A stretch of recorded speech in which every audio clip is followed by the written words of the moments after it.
Hey dear students, welcome to my channel Feel Easy.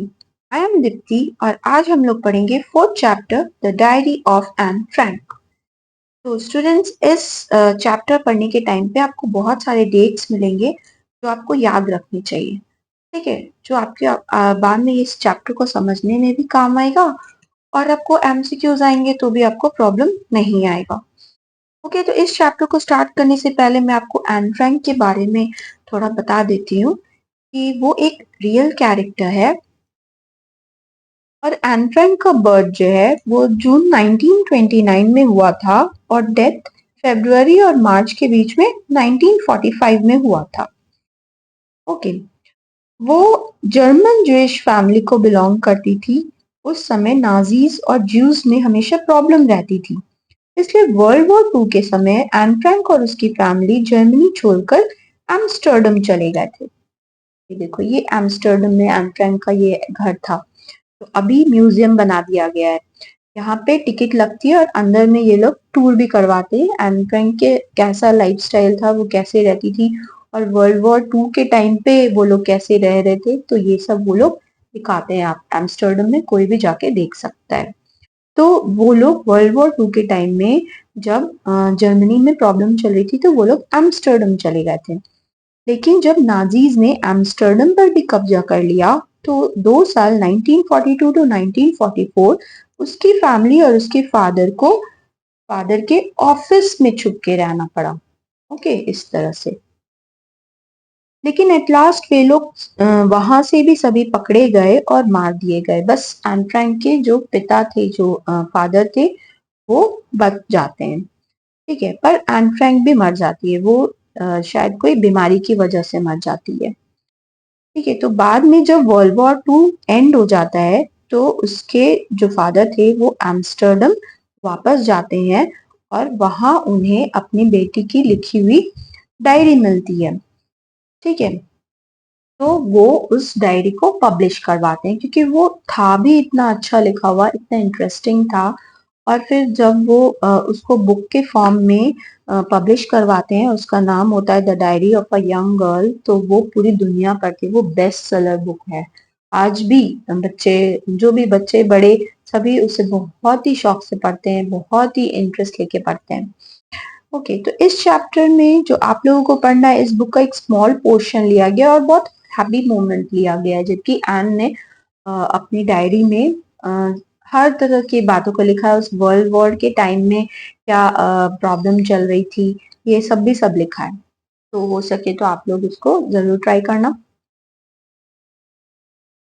तो चलिए हम लोग, ये डायरी थी उसकी, देखिए ये कवर था। इसको एन के 13th बर्थडे पे प्रेजेंट किया था इसके पापा ने इसको।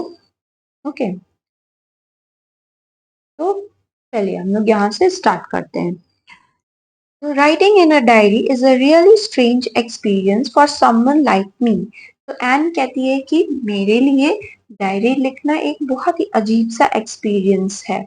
Not only because I've never written anything before, ऐसा इसलिए नहीं कि मैंने पहले कुछ नहीं लिखा है, but also because it seems to me that later on neither I or anyone else will be interested in the musings of a 13-year-old girl. और इसलिए ये अजीब एक है क्योंकि मैं या फिर कोई भी 13-year-old लड़की का लिखा हुआ पढ़ने में इंटरेस्टेड शायद नहीं होगा। Oh well, it doesn't matter, पर मुझे इससे कोई फर्क नहीं पड़ता है। I feel like writing and I have even greater need to get all kinds of things off my chest. तो मुझे ज्यादा जरूरत है, बस मुझे मन कर रहा है तो मैं लिख रही हूँ। और मुझे इस चीज की जरूरत है लिखने की क्योंकि मैं अपने मन से बहुत सारी बातें निकालना चाहती हूँ।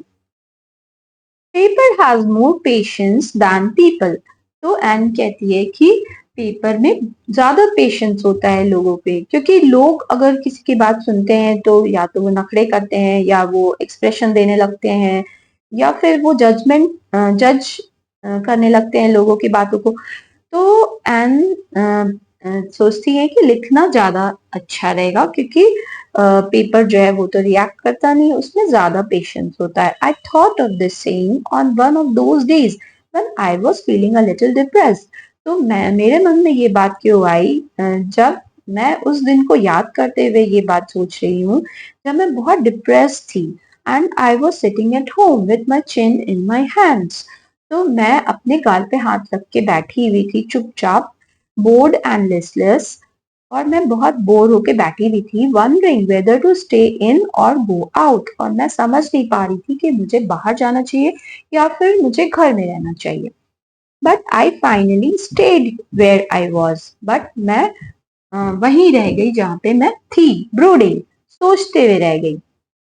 Yes, paper does have more patience. और सही बात है कि पेपर में ज्यादा पेशेंस होता है, क्योंकि पेपर रिएक्ट नहीं करता है. And since I'm not planning to let anyone else read this stiff back notebook grandly referred to as a diary, और मैं नहीं चाहती हूँ कि कोई भी इस डायरी को इस तरह से पढ़े कि ये एक डायरी है, मुझे पढ़ना ही चाहिए. तो इस तरह से कोई नहीं पढ़े, unless I should ever find a real friend. जब तक मुझे कोई अच्छा फ्रेंड नहीं मिल जाता है. It probably won't make a bit of difference. तो मुझे ये सबसे कोई फर्क नहीं पड़ता है, ठीक है, बट मुझे लिखना है. Now I am back to the point that prompted me to keep a diary in the first place. तो मेरी लाइफ में ये फर्स्ट प्लेस पे रहने वाला है मेरे लिए डायरी. और मैं अब पॉइंट पे आती हूँ कि क्यों है ऐसा. I don't have a friend, क्योंकि मेरा कोई फ्रेंड नहीं है. But let me put it more clearly. But वो एंड फिर इस बात को क्लियर करती है कि ऐसा भी नहीं है, since no one will believe that a 13-year-old girl is completely alone in the world. क्योंकि कोई तो विश्वास नहीं करेगा कि 13-year-old गर्ल है और उसका कोई फ्रेंड नहीं है. आई एम नॉट. तो मैं अकेली भी नहीं हूँ, ऐसा भी नहीं कि मैं बिल्कुल अकेली हूँ. I have loving parents and a 16-year-old sister, and there are about 30 people I can call friends. तो मेरे पेरेंट्स हैं और मेरी एक बड़ी 16 ईयर ओल्ड की दीदी है, बहन है. और मेरे पास ऐसे 30 पीपल हैं जिन्हें मैं अपना फ्रेंड बुला सकती हूँ. I have a family, loving aunts and a good home. तो मेरी फैमिली है, मेरी बहुत सारी आंट्स हैं, ठीक है, आंटीज हैं, और बहुत अच्छा घर भी है.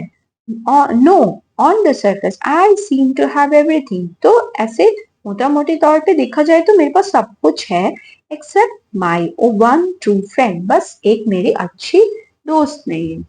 All I think about when I am with friends is having a good time. बस मैं ये सोचती हूँ कि मैं जब फ्रेंड्स के साथ होती हूँ तो मुझे अच्छा लगता है. I can't bring myself to talk about anything but ordinary everyday things. तो ऐसा नहीं है कि मैं कोई भी चीज के बारे में, किसी भी चीज के बारे में बस ऐसे ही बोल दूंगी, ठीक है. और मुझे बस डे टू डे लाइफ के बारे में बोलना है. बस मुझे एक फ्रेंड की तरह कोई चाहिए कि मुझे सुने.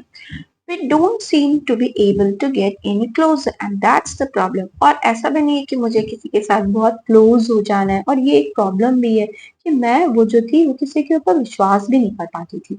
मे be it's my fault that we don't confide in each other. और हो सकता है ये मेरी ही गलती हो कि मैं एक दूसरे पे विश्वास हम लोग नहीं कर पाते हैं.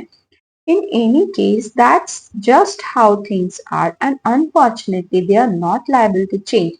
तो जो है सो है, ऐसा ही रहने वाला है, क्योंकि मेरा नेचर ऐसा है, या फिर सामने वाला कोई मुझे ऐसा मिला नहीं जो मेरे लायक हो, जो मेरी सुने, ठीक है. This is why I have started the diary. और इसलिए मैंने डायरी लिखना सोचा है, मैंने डायरी लिखना शुरू किया है. To enhance the image excuse me to enhance the image of this long awaited friend in my imagination, I don't want to jot down the facts in this diary the way most people would do.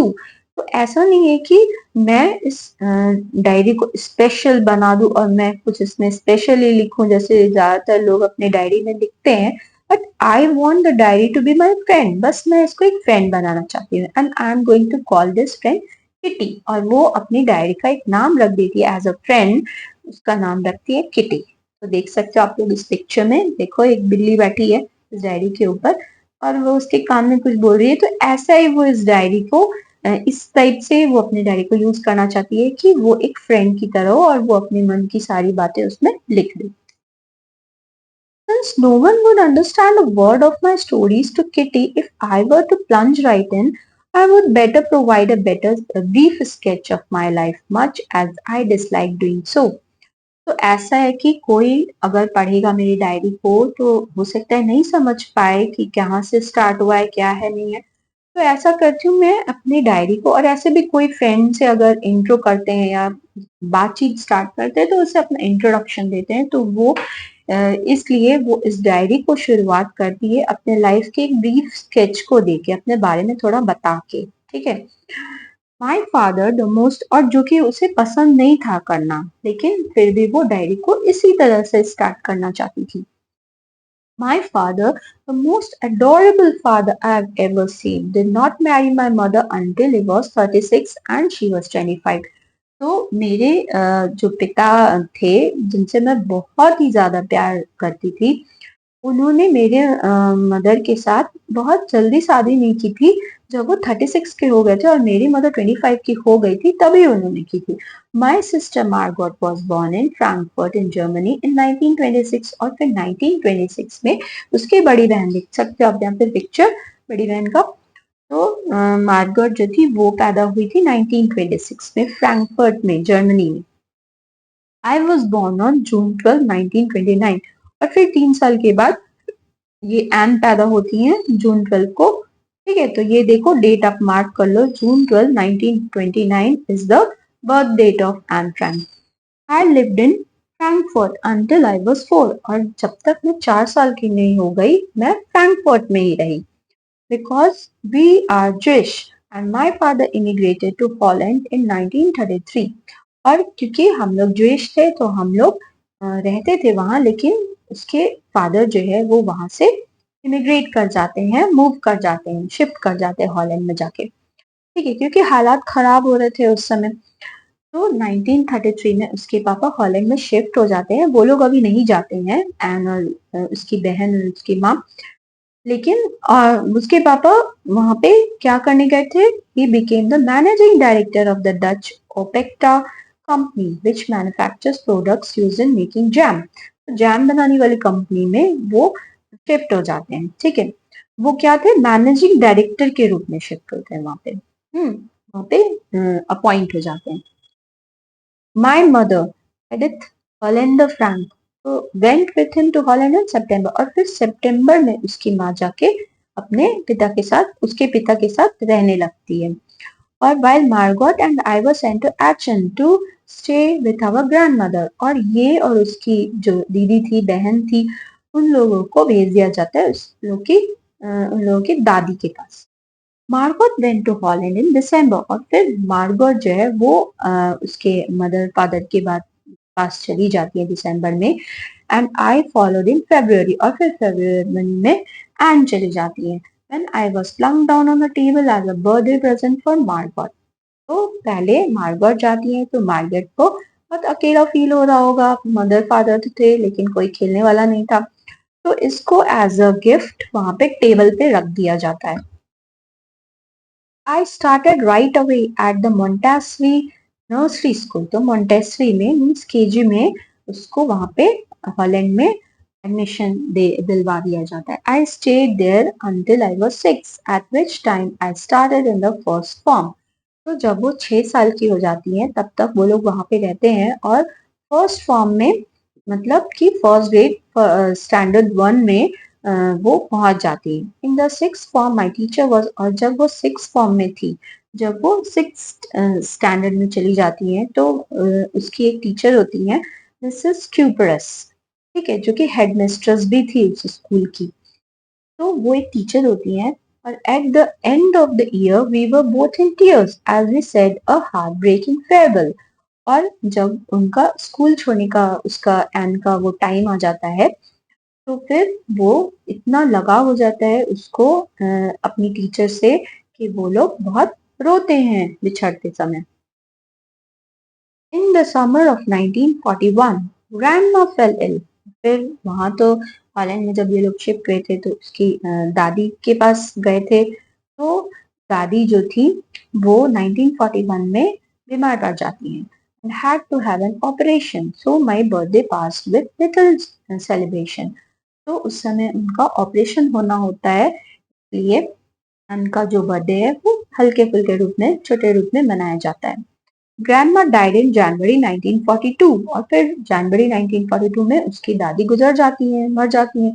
No one knows how often I think of her and still love her. तो किसी को पता नहीं है कि मैं अभी भी उन्हें याद करती हूँ और मैं उन्हें बहुत प्यार करती हूँ। This birthday celebration in 1942 was intended to make up for the other, and Grandma's candle was lit along with the rest.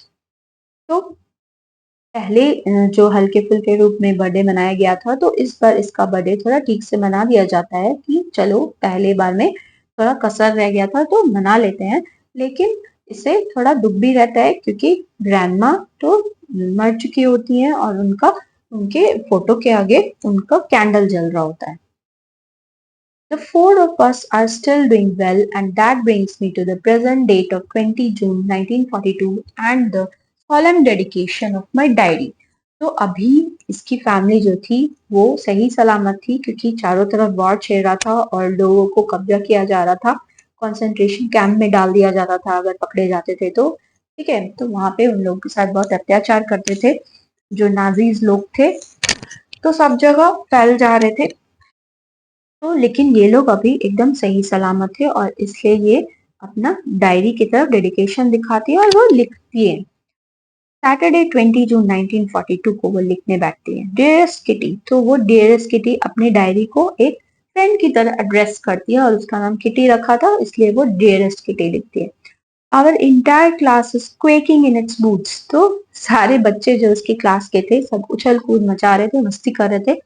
The reason, of course, is the forthcoming meeting in which the teachers decide who will be promoted to the next form and who will be kept back. तो आने वाले जो topic क्या था ये उछल कूद मचाने का क्लास में कि आने वाला था मीटिंग, टीचर्स मीटिंग आने वाला था और उसमें ये डिसाइड होने वाला था कि किस बच्चे को प्रमोट आगे क्लास में किया जाएगा। Next form means next class. Okay, तो किस बच्चे को नेक्स्ट क्लास में प्रमोट किया जाएगा और किसको रोक लिया जाएगा। Half the class is making bets और आधे बच्चे जो है वो ये शर्त लगाने में लगे थे कि नहीं मैं तो चला जाऊंगा या तुम तो रह जाओगे, तो ये शर्त लगाने में लगे हुए थे। Gian and I laughed ourselves silly at the two boys behind us. तो जीएन एन की फ्रेंड होती है ये और एन जो है, जीएन और एन जो है वो दोनों दो लड़के जो उसके पीछे बैठते हैं उन लोगों के, तो उन लोगों के ऊपर हंसती हैं। Ian and Jacques K, who have staked their entire holiday savings on their bed, जो पूरे अपने पॉकेट मनी अपने हॉलिडे का सेविंग्स जो है अपने शर्ट पे लगा देते हैं कि पास होऊंगा कि नहीं होऊंगा। From morning to night, it's you are going to pass, no I am not, yes you are, no I am not, ये चलता रहता है सुबह से रात तक। सारे बच्चे यही करते रहते हैं कि तुम पास हो जाओगे, मैं नहीं हो पाऊंगा, तुम पास हो जाओगे, तो ये सब चलते रहते हैं।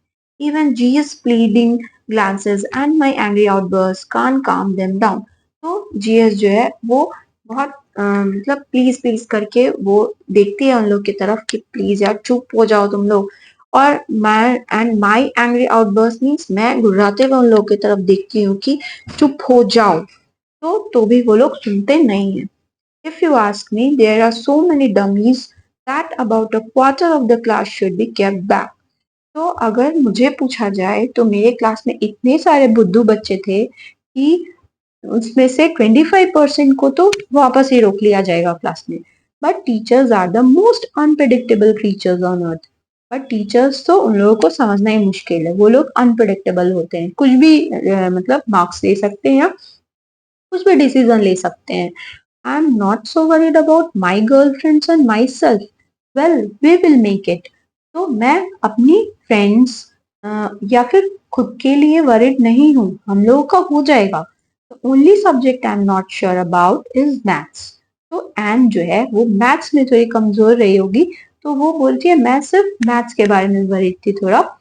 Anyway all we can do is wait. बस हम लोग क्या कर सकते थे, वेट कर सकते थे।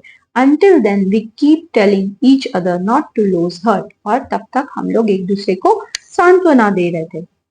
I get along pretty well with all my teachers. तो मेरा सारे टीचर से बहुत अच्छा बन रहा था। देर आर 9 ऑफ देम, हमारे 9 टीचर्स थे, 7 मेन एंड 2 वुमेन, तो 7 मेल टीचर्स थे और 2 लेडी टीचर्स थी। Mister टीजिंग the old man maths teacher was very annoyed with me for a long time.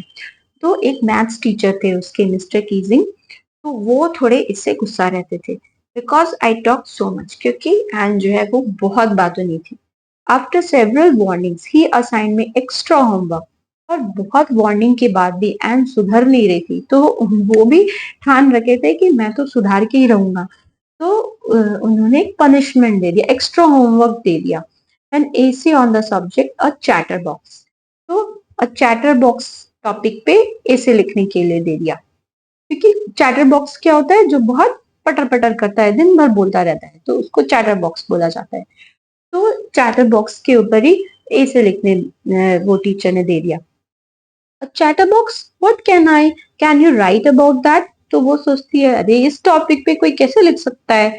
I would worry about that later, I decided, तो मैंने decide किया अच्छा बाद में देख लेंगे। I jotted down the assignment in my notebook, tucked it in my bag and tried to keep quiet. तो मैंने बस उसको नोट डाउन कर लिया उस होमवर्क को, और बैग में नोटबुक को रख लिया, और मैं चुपचाप से बैठ गई। That evening, after I had finished the rest of my homework, the note about the essay caught my eye. और फिर उस इवनिंग को, शाम को, जब मैंने बाकी होमवर्क सारा कर लिया, तो ये वाला होमवर्क पे मेरी नजर पड़ी। I began thinking about the subject while chewing the tip of my fountain pen. तो मैं अपना पेन का टिप चबा रही थी, मीन्स टेंशन में थी कि भाई उस पे क्या लिखना है, कुछ तो करना पड़ेगा उसका। ठीक है, तो मैं उस सब्जेक्ट के बारे में सोचने लगी। Anyone could ramble on and leave big spaces between the words, but the trick was to come up with convincing arguments to prove the necessity of talking. तो ये क्या चाह रही थी कि ये सोचती तो ऐसी गोल गोल घुमा के कैसे भी 3 पेज पूरा कर सकती थी, जो कि उसको होमवर्क मिला था, और बिग बिग स्पेसेस दे देती बीच बीच में। ठीक है, लेकिन ट्रिक क्या था कि वो ऐसा करना नहीं चाह रही थी। वो चाह रही थी कि अगर सर ने, टीचर ने मुझे ये एक्स्ट्रा होमवर्क दिया है, तो मैं उन्हें एकदम कन्विंस कर लूं अपनी बात से कि बातें करना कोई खराब बात नहीं है, बातें करना जरूरी है। I thought and suddenly I had an idea. फिर मैंने बहुत सोचा, फिर मुझे एक आइडिया आ गया। I wrote 3 pages Mr. Keesing had assigned me and was satisfied. फिर मैंने 3 pages लिख दिया जैसा कि मुझे होमवर्क मिला था, और मैं satisfied हो गई। I argued that talking is a student's riot and that I would do my best to keep it under control. तो मैंने ये एकदम आर्ग्यूमेंट लिख दिया उसमें कि स्टूडेंट्स का ये ट्रायट होता है, फितरत होता है टॉक करना, और ये सही है। ठीक है, बट मैं थोड़ा कंट्रोल करने की कोशिश करूंगी, but that I would never be able to cure myself of the habit. बट मैं ये नहीं बोल सकती कि मैं छोड़ दूंगी ये आदत। ठीक है, मैं उसका इलाज नहीं कर सकती हूँ। Since my mother talked as much as I did, if not more. हाँ, क्योंकि मेरी मदर जो है वो भी मेरे जैसे ही पटर पटर करती हैं, बहुत बोलती हैं। हाँ, मेरे से ज्यादा नहीं, पर मेरे जैसे ही। और and that there is not much you can do about inherited traits. और इसलिए आपको ये इनहेरिटेड ट्रायट्स को ठीक करने के लिए ज्यादा आप कुछ नहीं कर सकते हो। ये मुझे इनहेरिटेड मिला है अपनी मदर से, और मैं इसके लिए ज्यादा कुछ कर नहीं सकती। बस मैं थोड़ा अपने आप को कंट्रोल कर सकती हूँ, मैं कम बोलूं। Okay, mister Keesing had a good laugh at my arguments. और जब उन्होंने पढ़ा तो बहुत हंसे। But when I proceeded to talk my way through the next lesson, he assign me a second essay. But ये भी कम नहीं थे, ये वापस से दूसरे क्लासेस में, दूसरे लेसन जब वो पढ़ाने लगे, तो फिर से एन का शुरू हो गया ही असाइन। तो फिर उन्होंने वो भी सोचे कि मैं भी कम नहीं हूँ, मैं भी, चलो फिर से पनिशमेंट लो। तो दूसरी बार उसको ऐसे लिखने दे देते हैं। इस बार उसको टॉपिक देते हैं an incorrigible chatterbox. Incorrigible means जिसे करेक्ट नहीं किया जा सके। ठीक है, जो ढीठ टाइप का आदमी हो, तो ऐसा चैटर बॉक्स जो सुनता ही नहीं, जिसे करेक्शन ही नहीं कर सकता। I handed it in and Mr. Keesing had nothing to complain about for the 2 whole lessons। और फिर ये जो है एंड है, वो इस पर भी ऐसे लिख देती है, इनकॉरिजिबल चैटर बॉक्स पे भी ऐसे लिखकर हैंड कर देती है, उनको दे देती है। और फिर वो 2 लेसन तक कुछ नहीं बोलते हैं। However, during the third lesson, I had finally had enough. फिर थर्ड लेसन में लेकिन मेरा कुछ ज्यादा ही हो जाता है। वो मुझे फिर पकड़ लेते हैं और बोलते हैं, and Frank, as punishment for talking in class, write an essay entitled "Quack Quack Quack," said Mistress Chatterbox. तो अब उसको बोलते हैं कि क्वैक क्वैक क्वैक, ये मिस्ट्रेस चैटरबॉक्स ने ऐसा बोला है, इस टॉपिक पे लिखो।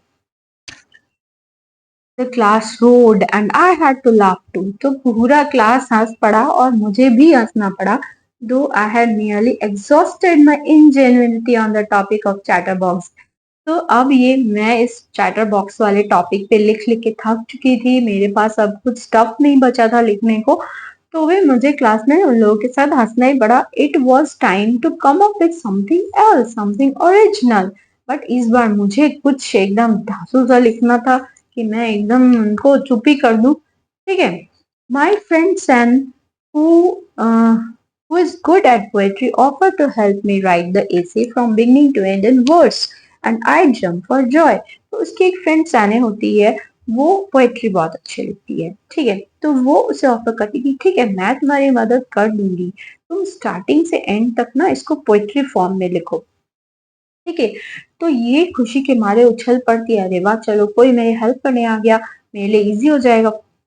Mr. Keesing was trying to play a joke on me with this ridiculous subject, but I would make sure the joke was on him. तो मिस्टर कीजिंग जो है वो उसके ऊपर मजाक करने के मूड में थे, लेकिन और ये वाले अजीब से सब्जेक्ट को लेकर, बट ये भी ठान रखी थी एंड भी कि उनके ऊपर ये जोक आ जाएगा।